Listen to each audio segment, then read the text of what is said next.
Hello, in this video today we're going to run through retirement modelling on O&M Profile at ESP. In the previous videos we've looked at creating clients as part of the quote. This time I'm going to use an existing client. In fact, it's a client that I've imported from Intelligent Office. We're going to look at modelling particular scenarios, making changes to income needs, market conditions, seeing what would happen if the stock market performed badly, and just generally giving you an introduction to retirement modelling on O&M. So let's dive into that quote. As ever, under our home button here, we're looking for a new retirement modeler quote. Remember, if it's an existing quote you're loading, you can go into the three little dots to see your previous work. But in this case, we're going to do a brand new quote. As ever, the system knows it needs to capture some input from us, so it's going to put the client details editor in front of us. With the previous videos, as I say, we've gone through filling in all these red boxes that we've been required to do. This time around, though, I'm going to pick a client from my existing client bank. So I can do the list, I can type straight into here, and the system will pull through that client's data. You can see, actually, at this point, we could go straight out to the modelling quote. I'm not going to, because I'm going to step through and show you all the various bits of information that we've got. So if we look at current plans, as I mentioned, this is a client that I have in Intelligent Office. So every time I go into this client, it gets synced, it gets pulled down from IO. I have these three plans, they've got up-to-date values, and all of the holdings are pulled in behind it. So it really is a massive time saver. If you've not had a look at the IO link yet, it's definitely worth doing. It's an app on their app store. Have a look at it, and yeah, it will save you an enormous amount of time. So I've got these three plans. If I want to add a new plan in, or if I was doing this from scratch, I've got the Add Plan button at the top here. This will give you the current plan editor, which you're familiar with from previous videos. But you can see there's a few extra options in here now. So I can add things like earned income, I can add in property, I can do all sorts of different things under here. I'm just going to add in a part-time job in this case. Let's just say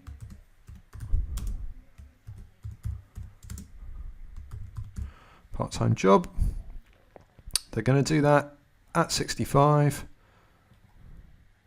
And they're going to do it to age 70. It's going to bring them in £6,000 a year. Okay, so you get the idea of some of the sort of things you can create with those current plans. That's now in the list with everything else. And the next thing we're going to do is we're going to look at the scenario that we're going to run. So the system has given us one scenario out of the box. You see we've got a little edit icon there next to it. You can compare up to three. At this stage, I'm just going to look at one in isolation. We click on the edit, and what we've tried to do with these scenarios is give you some English terminology, the sort of things a client might say to you. So if we just have a look under here, the first couple are targeting ones. So you can say things like, when can I retire? That will ask you how much you want to retire on. There's a few other options here which I'll come into in a second. You can say, how much can I retire on? So it'll ask you for a retirement age this time, so the other way around. Or you can say, this client wants to retire at state pension, they want to retire on a particular percentage of salary. All sorts of different options here. You know, take tax-free cash now and retire later. That's a popular one. I'm going to have a look at retiring early for this client. They want to go at, let's say, 62, and they're going to look at 18,000 a year. Okay, I'm not going to do anything else at this stage. I'm just going to leave it on those options and see what the system does.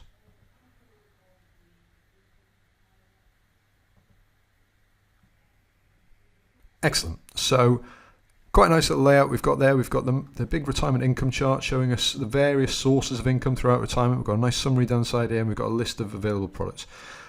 You might have a generic drawdown product in there. That's a product filter that's applied. You can either leave it at that, because what we're looking at here are the modelling scenarios rather than the product selection, or if you want to get involved in the product selection, or you've got a preferred product that you want to use, you can simply come under the modeler quote, filter your products, and change the list that you've got under here, or simply exclude the one that's there and pull all products in.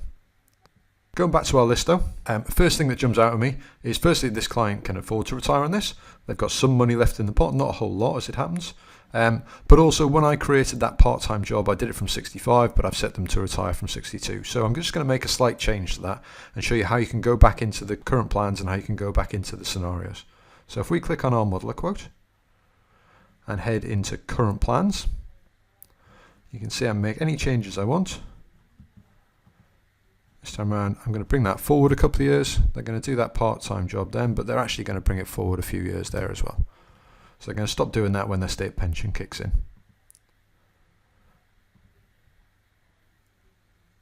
Okay, so a similar picture. What you can also do though is you can change the target income. So we've said he wants £18,000 after tax and after taking inflation into account. So that's why you've got a straight line there. It's actually increasing, and we'll cover that a little bit later on. Because of the impact of inflation, we're drawing it as a straight line. I want to make that line vary though. This client has some particular needs they've got in retirement, so let's have a look at modelling those. Click on the Model a Quote button, back into our scenario, and make a change. So the first extra option we've got on here is to include additional income needs. So we've set our base level of income. That's the lowest amount he's ever going to take, the 18,000 after tax. We're going to make some changes to it though. Let's add an additional income need. Okay, so we get this new form to fill in details of. And what he's actually going to do is he's going to take his family away on holiday. And that's going to cost him about £20,000, and he's going to do it when his state pension kicks in. So because he's doing that part-time work at the start, he's going to do it a little bit later, and it's a one-off goal. So you can see the different options you've got for setting things here. You can do from retirement age or at a specific age. You can do until mortality, until a specific age, or as a one-off event like this one. Let's add that in. So you can just keep repeating that process, adding in as many goals as the client has. You know, other common ones such as paying off the mortgage or paying for care at home fees or whatever towards the end, all sorts of different things that you can do. Let's have a look at what that does to our chart.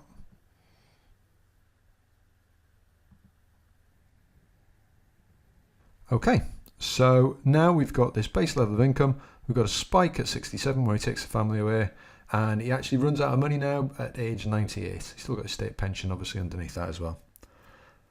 So let's say at this stage we're happy with that. That's a good picture of what this client wants to do in retirement. We want to produce a report.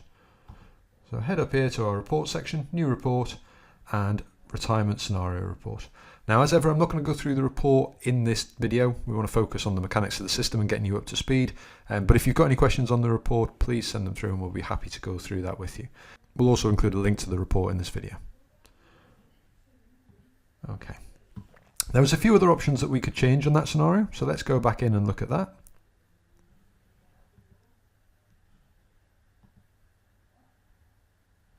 Next thing we've got on our list is market conditions. It's a really powerful tool to stress test the model. So you can come in here and say, this is what it's going to do in retirement. We're going to have consistent investment growth as the default. That's what we're seeing at the minute. But you can also pick any of these or create your own. So if I change this to bad performance in early retirement with recovery, what that'll do is, if I just have a quick preview of that, it'll show us a big drop at the start, a moderate recovery, and then a recovery towards the end. And all of these values are relative to the growth rate that's being used. So you can choose to use a fixed growth rate, you can choose to use fund-specific growth rates when you're looking at products, all sorts of different options that you've got available to you. The other option on this screen is to use tax allowances. That's a really powerful tick box. I'd recommend almost always ticking that. What that will do is that will tell the system to take income from taxable sources up to the basic allowance. It will then use tax-free sources to top up the income up to the required amount. So obviously it can't do that in all scenarios, can't avoid you paying all tax altogether, but we'll see what it does for that magic number up there. So at the minute we've got a tax payable of 27,900. We've also added in these market conditions. Let's see what that looks like.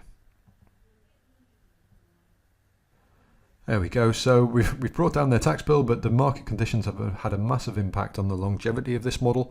So we might need to do a little bit more work, or we might need to look at a bit more detail at what is actually going on. We've got a great set of slides and dashboards to help you dig a little bit deeper into this. If we look under the Model a Quote button, and you can do this in any of the sections, there's always one of these view scenario details or view switch details or view fund details or whatever it might be. And when you click on that, it opens up a whole load of additional stories around this quote, around this model. So what we're looking at here is the yearly breakdowns. That's showing us the fund value year on year. It's showing us in a table as well as in a chart. We can look at the tax analysis for this. So we can see when they start paying their tax, how much tax they're paying. We can look at their income needs. So this will include the family holiday that we put in, but it also includes the nominal target income chart. So what I said at the start about inflation and the 18,000 being a consistent amount, it's interesting, by the time they get to 99, that 18,000 is actually £50,000 that they need to get, just assuming 2.5% inflation throughout. And finally, we've got our market conditions slides. So this shows us what we saw in that preview, the initial drop and the recovery. This time round, though, it's based on the actual growth rate used. So you can see that we've made a deduction of 10% from the base rate, but that actually translates to 5.5 or 4.5, depending on the tax status. And you can see the impact that had on the fund values. If we go back to our modeler quote, and let's just turn off that market condition.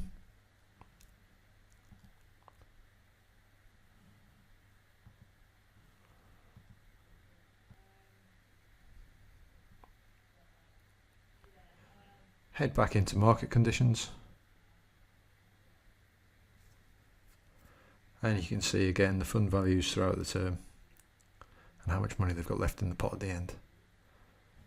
This last slide in all of these additional stories is intentionally blank.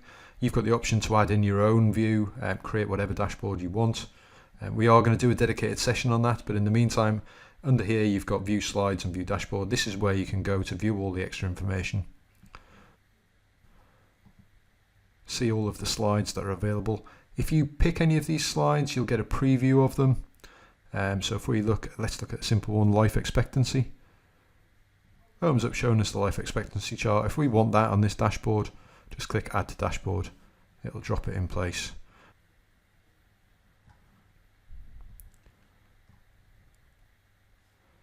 We can then resize it, drop in extra panels, do whatever we want. And we can do that on any of these dashboards.